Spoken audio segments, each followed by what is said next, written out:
So what I would tell Tony is just like literally shut up and listen. That's it, really, because you know, if I'd listened to 1/10 of the advice that I'd been given over the years, I'd be in a much different place right now. Do you know what I mean? But you know, well then, I'm the lucky one. I say lucky. I'm not lucky.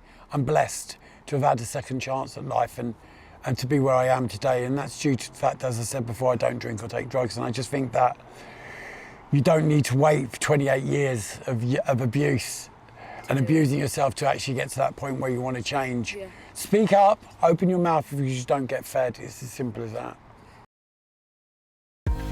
Hi guys, welcome to our Hidden Strength podcast with me, your host Jess.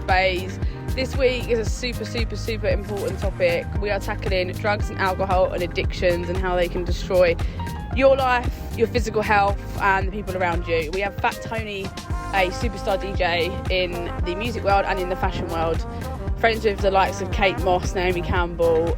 There's literally nobody that this guy hasn't DJ'd for. So he tells us how he is now, I think he was 10 years sober, the happiest he's ever been mentally, physically, spiritually, and he's absolutely thriving and succeeding in every aspect of his work. So I hope you enjoy it. Like, share, subscribe and keep watching our podcast. Big love.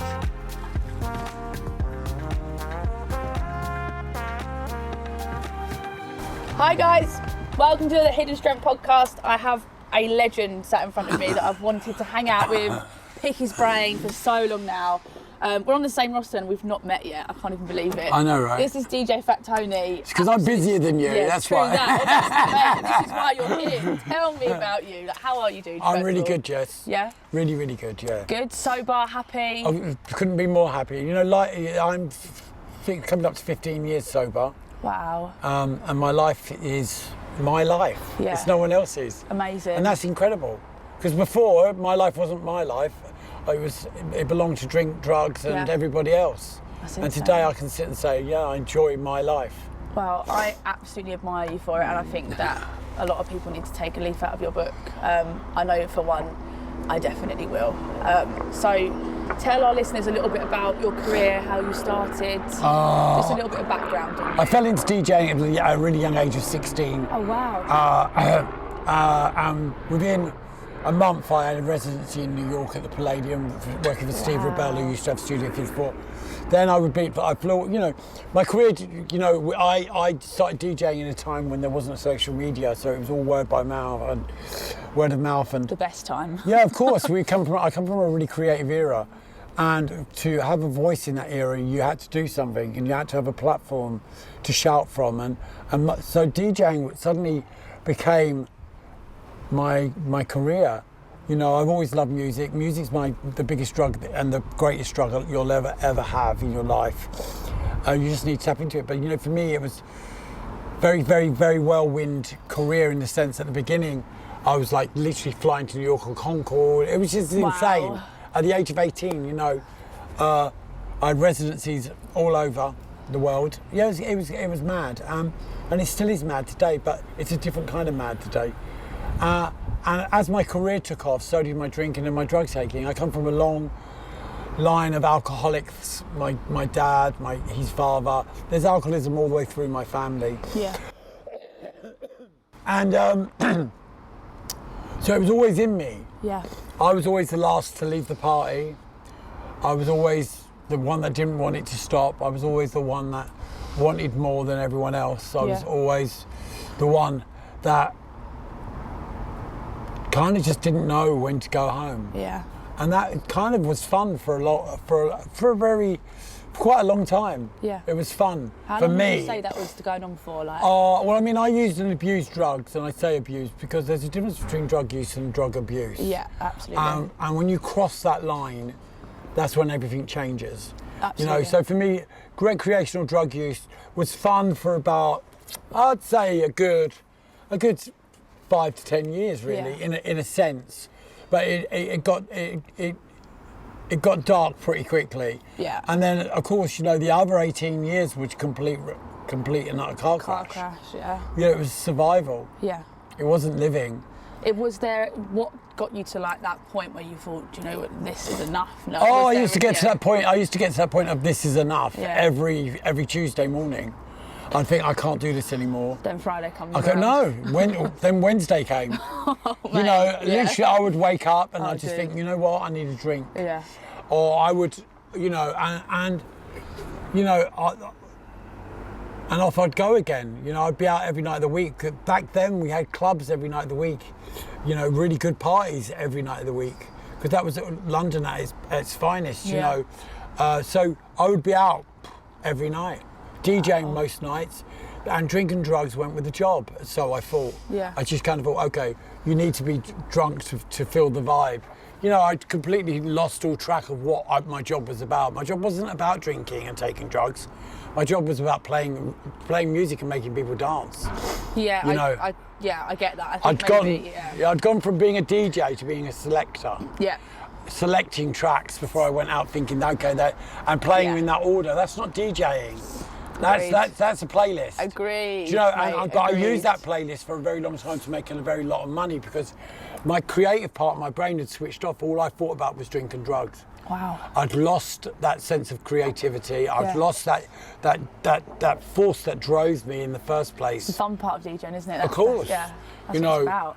And I mean, as I say, my career was insane at that point. I was playing with everyone, from Frankie, like literally everyone. And you know, at 18, it's a lot to take on board. 19 and 20, 21, you know, I was musical director at Limelight. I was getting paid like $3K a week. Wow. $3K a week, just for like being at the club, and being at the club every night. I had to be off my nut, and it just spiraled. You know, all my friends at that point in time had all gone on to be really big, either pop stars or superstars. You know, as I say, it was a very creative time, the 80s, and it was, you know, so I grew up with that lot. So the best years, we were flying around and just doing what we were doing in any country we wanted to do it in. Yeah. And you know, there were no boundaries, and anything in life, if you don't have boundaries, becomes chaos. Absolutely. And it was chaos. Yeah. You know, and then, as I say, most of those people that had those careers went on to further their careers. Or, you know, as my friend George, as in Boy George, always says, when people were building brands, I was building parties. Yeah. And it's true, you know, they all went off to become brands. They all went off to become, you know, the Oakenfolds, and all of these people went on to do their own record labels, blah, blah, blah. I was just still happy partying. Yeah. I was still the one that people came to when they wanted to go out. I was still, you know, for me, that was my brand. Being a car crash was my brand, and it was very, very sad in the end, you know. Well, you've literally flipped it on its head now. Now you're known and championed for being sober, and you're absolutely incredible to watch as a DJ, honestly. Like, I love seeing you be lost in the music, and not because you're mashup, like, you're genuinely lost in the music. But you know, I still gurn when I get lost in the music, because the same part of my brain switches on to that. You know, when you've done something for all your life, like from 16, I'm 55 now, and I'm very proud to say I'm 55, because that is an achievement. I never thought I'd get past 27, and the fact that I'm 55 and doing my job and doing it in such a way now is amazing. But when you've done something so long, and the part of your brain that associates DJing with gurning, so 100%. I still gurn when I'm tired. I do two things when I'm tired: I gurn and I lie. I'm brilliant at lying, you know. People would ask me what time was before, when I was used to use, or people wouldn't ask me the time because they know I'd lie. Yeah. I'd lie because I didn't want anyone to go home. Oh, it's only 8 o'clock, and it'd be like 5 in the morning. I'd be like, no, just lie about everything. And I still do that today. People ask me if I'm okay, and I go, yeah, I'm great, and I'm not. Do you get what I mean? 100%. And I only do that when I'm tired. If you ask me how I am on a good day, and I'll tell you, I'm like, you know what, yeah, I'm all right today. Yeah. Life could be better, but you know. Do you think that within our industry there's a certain, like, we always just have to like have this persona on that we're 100%. 10 out of 10 all the time? I think with the career route that we went down and we're in, the whole of the industry, you know, expects you to act and behave in a way that they want to, because everyone wants to party. It's all, yeah, I'm a DJ, oh yeah, no. It's all about the party. But you know, as I said before, that it's that realization of you're not the party, you're working in the party, right? Just a DJ, but we get to this point where we think we're the party, Yeah. and that's when we lose control of everything. And I think our industry really dictates to us that it's okay to be a drunk and it's okay to take numerous amounts of drugs and be a legend, as they like to. Oh God, you're such a legend last night. Nah, but you know, they're not the ones yeah. that are going to be there the day 100%. after to pick up the pieces. They're not the ones 100%. that are going to get you into that ambulance when you've gone too far. They're not the ones that are going to call. What they're going to do is they're the ones who don't pick up the phone. Yeah. They don't pick up the phone because they're suddenly you've gone too far and they don't want to be associated with it. But they'll be there patting you on the back and pushing you towards 100%. it. And that's kind of sad. But you know what? I think over the last few years, what would they? You know, mental health is like the new pulled pork. Yeah. Right? Everyone wants to be involved in mental health. Everyone wants to do the right thing. And it really is the new pulled pork. But that's a good thing. Yeah. Because what it's doing is making people within our industry actually look at what Yeah. they do. Well, it's taken a while to get to this point, I think. It's It really always been has. But you know taboo. what? It's like people like me that, you know, show people that you can have more fun sober than Yeah. you can being high. Oh, we need more of you. I have real belly laughs today. I go out and I go home and I wake up laughing. But what did you say off camera? You went home after a set and had ice cream. Yeah. That's the dream. Literally in Croatia, it was like Honey was like, Honey, do you want? Are you staying for my set? And I was like, I'll stay for some of it, but I really want ice cream. And she was like, I'm with you on that one, honey. See, that's Do you the know what I right mean? way to do life, And it's mate. like, you know, but that's the way it is. And now I'm back at the hotel eating ice cream, go to bed, and then I had lunch next day with Honey. And it's just, I don't need to stay. You actually had a conversation with her as well. It wasn't like a drunk backstage always, experience. because she's sober. Yeah. And that's the beauty I didn't of know it. that. I didn't know Honey was Yes. sober either. So all of you OGs are sober. Yeah, you know, she's sober as well. And, you know, there's so many people. Listen, people, as we said before, you know, 5 things you need to know about being sober. You know, none of your business. They're the Amen. only 5 things that people need to know. You don't need to explain to people what you do and who you are. Because it's none of their business. Yeah. Do you know what I mean? And there's a lot of people that still think it's shameful not to drink. They Yeah. still think, oh, people are going to look down their nose and think, oh my God, they're no fun. Let's not invite them. Do you know what? I do get it though. If I go to a party and I'm not drinking, people are like, "What?" And I don't. And that needs to change. 'Cause Yeah. I'll be susceptible to be like, I'm weak at the minute. Like, I'll Yeah, just be of course. Like, yeah, all right. I'll have Of a course drink. you And are, that because needs- that's that what needs it's to like. stop, Yeah, of course, because people want you to be on their level. Yeah, 100%. And you know, and they don't want to see you doing well, I'm afraid. No. They don't want to see you shining like a f***ing superstar. 100%. They want to see you like, you know, oh yeah, she was at ours, she didn't go, she was a mess. Yeah. They want to judge you by their own standards because, you know, it makes them feel better. 100%. And you know, people that say to you, if you say to someone, look, I'm not drinking tonight, and they don't support you, you're with the wrong people. 100%, mate. If they say, oh, go on, have one, you're no fun, No way. get that out of your life. You don't Yeah. need that person in your life because they're not there to help you. They're Mate, not there to support you. Did you feel like through your sobriety journey you had to cut off a lot of? Oh my God, when I circles? got clean, they were like rats off a sinking ship. Literally fled the scene. Because I was no longer no good to them. No, do you know of what I mean? And course. I suddenly, Well, you you're know, bloody better to they them were- in this They all went mental round state. calling me Saint Tony for years, like, oh, Saint Tony, yeah. And I'd laugh at them because you know what? It's kind of like, and then slowly but surely over the year, a year or two later, they all come and knock on your door and all want to get help. They all want to get clean. The majority of my friends that I used to use with, I'd say 99% of them are now sober. That's incredible. Because, you know, we lead by example. 100%. Do you know what I mean? Well, I don't go you around know. preaching. I don't have a problem with people using drugs. I don't have a problem with people drinking. Yeah. I have a problem with me using drink and drugs. That's the 100%. problem. 100%. Do you know, so for me, it's not. I can be in parties. People always go, "Oh, do you never get tempted?" Yeah, And that's what I was thinking. That's my next Yeah, question. no, I look at people. For me, it's like there's no temptation there because I know Life that is if better. I was to have a drink or drug, my life would be complete and utter like it was before. Yeah. And my life's amazing today. Do you know what I mean? I came here, like, when I got sober, I had no teeth. I pulled all my teeth out on crystal meth. What? I had 1 tooth left. I weighed 7 stone.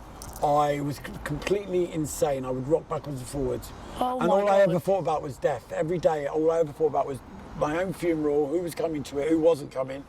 And that would change on a daily basis. And that's Mate. all I had to look forward to was my own funeral, which was, sounds really melodramatic, but it's the truth. And, Wow. you know, to come back from that and to have the life that I have today, my life's incredible because I have freedom. Yeah. I don't have a rider where I have to get off a plane and can't perform unless I've got untold amounts of cocaine in my system or any other drug for that matter. Today I have freedom, I have self-respect, I have self-love. Therefore that makes me, I can love someone else. I never had any of that before. All I had was like no money in my pocket and a really bad headache. Oh, dude. You know, and that's all I had. And today I have so much in my life because I don't choose. And it is a choice not to take a drink or a drug. Of course. Wow. And, you know, because I'm not one of those people that, it always baffles me when you go to someone's house and they go, oh, I've got half a gram of Coke upstairs left over from March or like Easter or Christmas. And you just, what? How can anyone have anything left over? I just don't get it. Or they've got a drinks cabinet. What the is a drinks cabinet? You know what I mean? Isn't that a fridge? Do you know what I mean? It's like you don't have a drinks cabinet. No, get it out. You just, get rid of it. Why would you have half-drunk bottles of vodka in your house? Get it out, mate. It's got to be drunk, right? Yeah. I don't get it. I understand. Because for me, I just don't get the fact that people could think, oh, I'll just have a little bit of that tonight and oh, I'm going to go to bed in a minute. That's the problem. That's where it starts, isn't it? Where it's just a little bit and then it's every day a little bit and then all of a sudden you're lost in alcoholism. And totally. That's what I witnessed as a kid. Like, I know you touched on it as well, being around an abusive dad.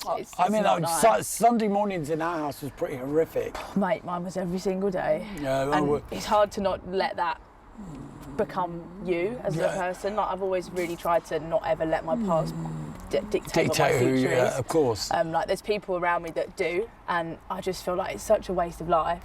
And I know there's probably going to be so many kids out there that go through domestic abuse, especially in this day and age, because drugs and alcoholism is so rife. 100%, and I think through lockdown it got so much worse, and you know, especially domestic abuse. Domestic abuse went on the rise by 89%. Jesus Christ. 89%, and you know, normally around like the World Cup, England getting thrown out, that spiked it. You know, I can't even imagine. Situations like that. Made me go cold. Yeah, like, seriously. I can't even imagine what that seriously, must have been it spikes it. It took it up to like 97% rise, just from the football alone.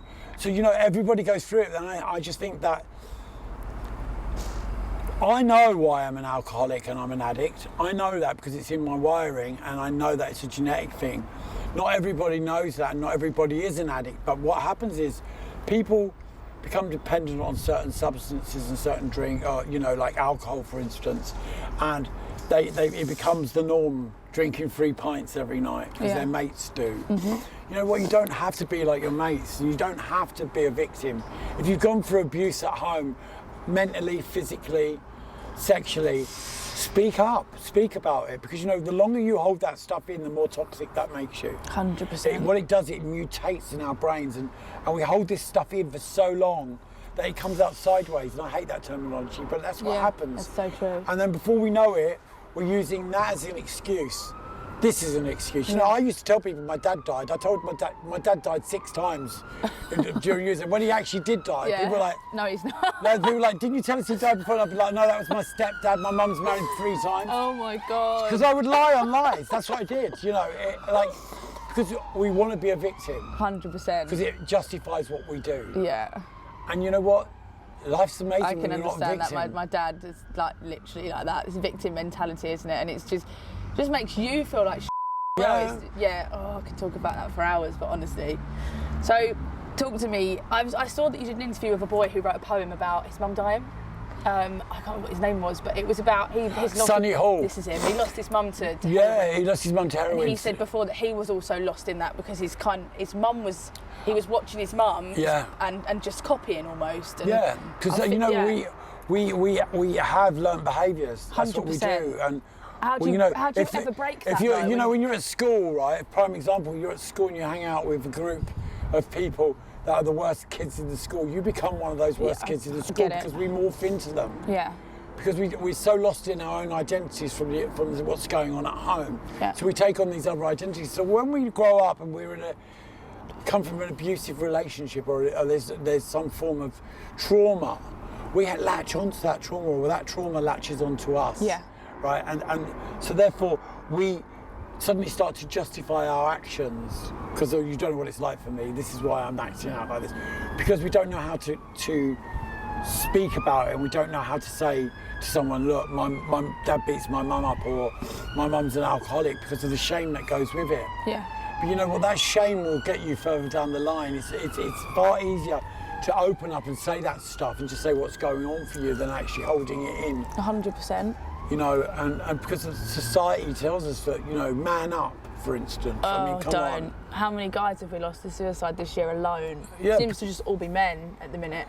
Yeah, you know, it's on the rise big time, and you know, and we just. Why is that? Why do you guys feel like? Well, not you, but because what is that? What is that about? Because yet again, it's society, and yet again, it's circles. You know, what will my mates down the pub think if I've told them I'm going to come? I feel like killing myself.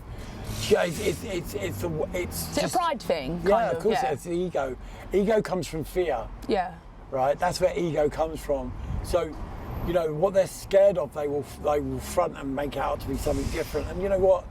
It gets to people in different ways. You know, the brain only can take so much, and then it starts telling us to do silly things. Yeah, I mean, I can relate with that one. So, tell me, what would you tell your younger self if you could go back and tell little Tony something? Tell little Tony something? What would you want I'd tell Tony to shut up. No, please don't. No, I would tell Tony to shut up and listen, day. because you know what?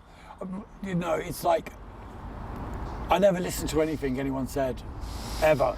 Anyone would tell me something, I'd be like, oh, I always knew better. Yeah. You know, and I would just say, listen, just slow down, man. You don't need to be doing everything and everyone.